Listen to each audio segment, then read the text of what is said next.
Once in the land of Uz, there lived a man named Job. We find his story in the book of Job in the Bible, and the first chapter opens with this statement. This man, Job, was blameless and upright. He feared God and rejected evil. He had 7 sons and 3 daughters, and he owned 7,000 sheep, 3,000 camels, 500 yoke of oxen, and 500 donkeys, and had a large number of servants. He was the greatest man among all the people of the East. And a bit further on in verse 8 it says, Then the Lord said, Have you considered my servant Job? There is no one on earth like him. He is blameless and upright, a man who fears God and rejects evil. So we are told a bit about the main character of this book. We learn the following: that he is right in his relationship with God and blameless. He is a very rich man, both in family and belongings, and that he is a unique man of his time living in the East. Now, many of us may be familiar with this story of Job, but just to summarize, to make sure that we're all on the same page. Early in the story, we are told that as sons of God, translated in the text as angels, were coming to present themselves before the Lord, another character comes with them, and he is simply called Satan, meaning in Hebrew, the accuser. And the Satan says to God that Job is only loyal to God because God has blessed him and given him all these things. And if they were to be taken away, Job would curse God. The story develops from here. Job's life gets turned upside down. He goes from being rich to having nothing. He loses everything he owns. All his children pass away in a single day. He finally loses his health and is plagued by sores or boils covering his body from head to toe. And he loses his wife's support and patience when she finally says to him, "Curse God and die." Now, Job's story is well known for being about a man who experiences suffering. But today, we're not going to read everything which happens in Job's narrative. We're going to be focusing on 3 other characters in this story: Eliphaz, Bildad, and Zophar, otherwise referred to as Job's friends. And these 3 characters step onto the stage after all these terrible things, one after the other, have happened to Job. So let's begin reading in Job chapter 2 from verse 11. When Job's 3 friends, Eliphaz the Temanite, Bildad the Shuhite, and Zophar the Naamathite, heard about all the troubles that had come to him, they set out from their homes and met together by agreement to go and sympathize with him and comfort him. When they saw him from a distance, they could hardly recognize him. They began to weep loudly, and they tore their robes and sprinkled dust on their heads. Then they sat on the ground with him for 7 days and 7 nights. No one said a word to him because they saw how great his suffering was. So here Job's friends decide to make a home visit. They go to see their friend because they've heard about all these terrible things which have happened to him. But from a distance, they can hardly recognize their friend. Pain and illness has changed him so much. And as was the custom in the ancient Near East, in those days, they expressed their grief by tearing their clothes and putting dust or ash on their heads. And his friends then sit in silence with him for 7 days and 7 nights.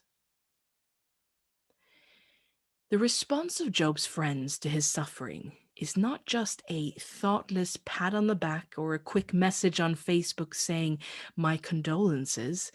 Instead, we get this impression from Job's friends that they really are there for him.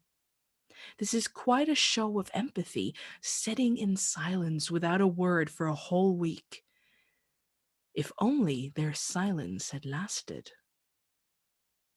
I had a professor in college who, while we were examining sections of the Book of Job with our class, said Job's friends were good friends until they opened their mouths.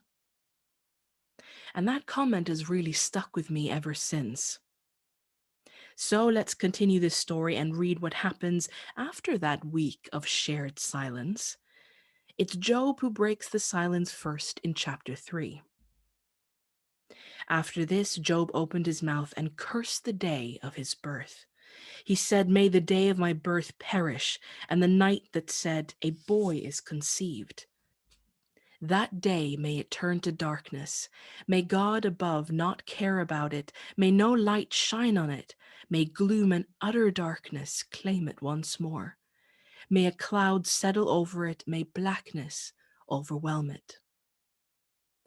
Job is clearly experiencing here immense pain, and he's in a dark place. He expresses that he wishes he was never born. A person may do that when in great pain. And he shares his feelings and communicates his despair to those close to him. He expresses where he is to his friends. Now, one may argue this is a very healthy thing to do. And when he's done sharing, pouring out his heart, one friend after another responds. And Job suddenly finds himself on the receiving end of long lectures. In lengthy speeches spanning chapters 4 to 25, Job's friends do everything from doubt his integrity to resolutely claim that Job is to blame for his current torment. Here is just a little taste of some of the things Job's friends said. In chapter 4, 7 to 8, Eliphaz says, "Consider now, who being innocent has ever perished? Where were the upright ever destroyed? As I have observed, those who plow evil and those who sow trouble reap it." In other words, Eliphaz is saying, Job, you reap what you sow. Blameless people aren't just destroyed. And Job's second friend Bildad says much of the same. In chapter 8, verse 20, "See, God will not reject a blameless person, nor take the hand of evildoers." And Zophar echoes the same thoughts. "If sin is in your hand, put it far away," he says to Job. "Do not let wickedness live in your tents. Surely then you will lift up your face without blemish. You will be secure and will not fear. Your life will be brighter than the noonday." So to summarize, all three of Job's friends deliver the same message to Job. What has happened to you is your fault. Because these kind of things don't just happen to people who are on God's side. Let's pause here for a moment to understand where Eliphaz, Bildad, and Zophar are coming from. Because Job's three friends have a certain worldview, a certain view of the world and how the world works. And it is crucial to understand what that worldview is. This was their understanding of the world. One, that God is just and he rules the world with justice. Two, good things are rewarded and bad things are punished. And three, there is an order in the world and people receive what they deserve. So if you have this view of the world, it begins making sense that you might say something like the things that Job's friends say to him, right? This is the logic. God sends calamities only on wicked people. You have suffered a calamity, therefore you must be wicked. Job, things like this don't just happen to people, and they certainly don't happen to righteous people. So, what sin have you committed? What sin are you hiding? Now, if you align yourself with this worldview, the same as Job's friends, then you can almost see them as not being cruel or insensitive in these scenes, but actually being helpful. His friends seem like concerned supporters. They just want Job to repent for his secret sins and make things right with God so that his suffering can stop. Seems simple enough. But Job isn't having it. He says, "No, I'm not to blame for what happened to me. I'm innocent." For chapter after chapter, even in his broken, pain-ridden state, Job keeps arguing with his friends, back and forth, saying, "This is not my fault. God is not punishing me." He says, "I will never admit you are in the right. Till I die, I will not deny my integrity. I will maintain my innocence and never let go of it." In the end, Job is so exhausted from being accused by his friends and trying to defend himself that he's done with them. And earlier in chapter 3, he says to them, "You are worthless physicians. Oh, that you would be completely silent, and that would become your wisdom." Well, in the end, Eliphaz, Bildad, and Zophar decide to return home. They feel like they've done the best they could do for a brother who has clearly lost his way, who has gone down the wrong path. And Job is seemingly left alone, surrounded by the accusations still hanging in the air, with no one to defend him but himself. But then God shows up. First, he comes and speaks to Job, and they have a long conversation together. And then God goes to speak to Job's friends. God said to Eliphaz the Temanite, "I'm angry with you and your two friends because you have not spoken the truth about me, as my servant Job has." So here God gets involved. He condemns the advice Job's friends gave to him and carries on to say to Eliphaz, "So now take 7 bulls and 7 rams and go to my servant Job and sacrifice a burnt offering for yourselves. My servant Job will pray for you, and I will accept his prayer and not deal with you according to your foolishness. You have not spoken the truth about me as my servant Job has." So Eliphaz the Temanite, Bildad the Shuhite, and Zophar the Naamathite did what the Lord told them. And the Lord accepted Job's prayer. Wow, what a turnaround in this story. God says to the 3 seemingly righteous friends, "You're wrong. Your worldview is wrong. Your understanding of me and how I work is wrong. Now go back to Job, the very man you were accusing of evil, and he will pray for you." In a major twist, although Job was the sufferer, he ends up being the one who helps his friends back to the right place. Now, based on God's response to Job's 3 friends, we can conclude the following.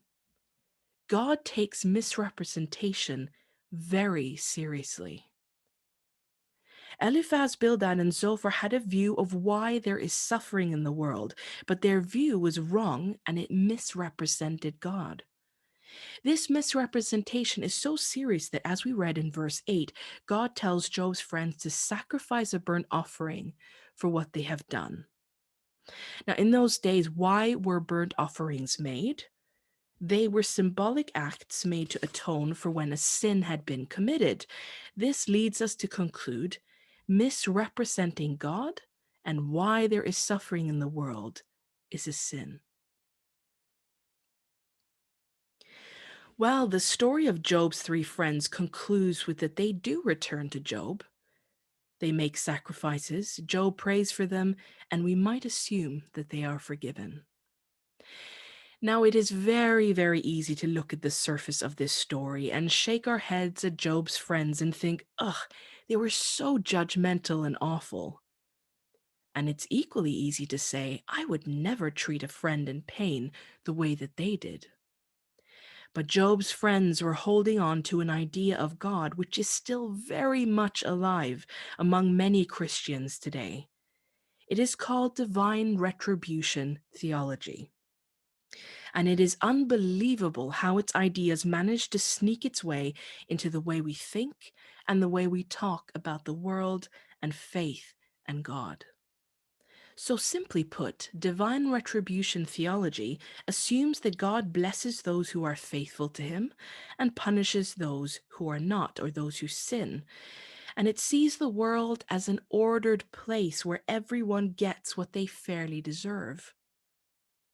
So if we see someone who's being blessed, we conclude that they are loyal to God, that they have great faith. And if we see someone whose life is a mess, is in shambles, filled with doubt or suffering, we assume they're living with the consequences of something which they've done. An example of this theology turning its ugly head can be found in what is called the prosperity gospel. The prosperity gospel has been a particular message shared by many, for example, big American evangelists such as Joel Osteen. The message of these characters being financial blessing and physical well being will come to those who pray enough, have enough faith, have a positive outlook on life, and sometimes those who donate to religious causes. Now, these ideas are just echoing the same sort of thinking as divine retribution. Outward well being and prosperity is seen as a sure sign of inward faith, while poverty, illness, suffering, and calamity is a consequence of your personal sins or lack of faith. But this theology is not a modern invention, as we saw in the story of Job, and it stretches into the New Testament as well. This worldview is still alive and kicking in the days of Jesus. When Jesus' disciples see a blind man, they ask Jesus, is he blind because of his parents' sins, or was it his own? And Jesus firmly shuts this thinking down by saying, neither. Today, Christians you meet will likely not say someone is blind as a direct punishment for their sins, but we may hear them saying other things along the lines of, everything happens for a reason. Sometimes Christians use this phrase to imply that whatever is happening in your life is part of a plan, God's plan. Now, on the surface, this may seem very comforting. It paints a picture of a world not in disarray, but in an ordered and purposeful dance. Don't worry, God has a plan for your life, we say. Now, no doubt he does have a plan, but if we stop for a moment and consider the implications of saying to someone, your life is God's plan and everything that happens in it happens for a reason, it suddenly becomes impossible to then claim that God is good. I don't hold to that everything happens for a reason, in the sense that everything is planned out by God. And if we just see things from the right angle, then we'll discover the secret upside or the hidden blessing of the terrible things which happen to us. No. Now, I believe everything God does, he does for a reason. And I believe he has plans. But everything in the world doesn't always go according to God's plan, does it? There's a problem when we start saying everything happens for a reason, because it doesn't. Some things are random. Yes, there's cause and effect, but not all things are intended by God. And many things which happen to us are not a part of God's plan, because not everything that happens in the world is done by God. Now, if we can remember what happened at the beginning of this story, a character, we're told, called Satan, meaning the accuser, comes before God and accuses Job. He says, God, Job is only on your side because you bless him and his life is easy. Now, interestingly, as the narrative moves on, Eliphaz, Bildad, and Zophar become the accusers in the story. They take on this role. They think that they are doing what is right, but because their view of God and how the world works is wrong, they actually end up becoming Job's accusers. A false image of God turns us into each other's accusers. And in doing so, we become worthless physicians, where our silence is worth more than our words. Too often, we do more harm than good. and harm more than we help, because we harbor these false ideas about God. Too often, clergymen allow what they think their job is to get in the way of them simply sitting down in the dirt with a suffering Job, empathizing, listening, allowing for silence and compassion. Too often, we like fools open our mouths and add to the pain and loneliness of our friends, our family, our coworkers. We can come to wrongly interpret why there is suffering in someone's life, and in the process, we sin by misrepresenting God.